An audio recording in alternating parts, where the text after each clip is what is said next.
তোমার এত দেরি হলো কেন? ওই রাস্তাতে একজনের একটা 500 টাকার নোট হারিয়ে গেছিল। আচ্ছা, তুমি তাকে টাকাটা খুঁজতে সাহায্য করছিলে? না, আমি টাকাটার ওপর দাঁড়িয়েছিলাম। খোঁজা শেষ হলে লোকটি চলে গেল। আমি টাকাটা নিয়ে চলে আসলাম। ওরে শালা, এখন ভাগ দেওয়ার দেখ। যাই কিছু বলেন স্যার, ভাগ তো দেওয়া যাবে না। এই বয়সে লোনের কিস্তি দিই, যে সে ব্যাপার না। কাজ করে খান, এদিক নজর দিয়েন না।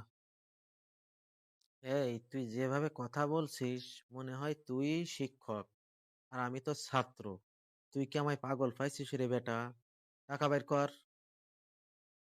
টাকা মরার আগেও দিতাম না, পরেও দিতাম না। এতে যা হয় হোক, না হয় লেখাপড়াই বাদ যাবে। যাক, লেখাপড়া ফেরি করে খাবো, তবুও টাকা দিতাম না। এই আমি বলে দিলাম। এই তোরা কে কোথায় আছিস রে? ওরে ধর, টাকা আমার লাগবেই লাগবে।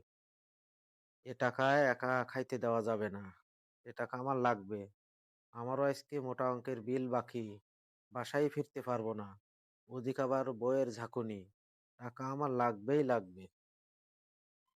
স্যার, আপনি থাকেন আপনার বউ নিয়ে। এই আমি চললাম। Bye bye. টাটা।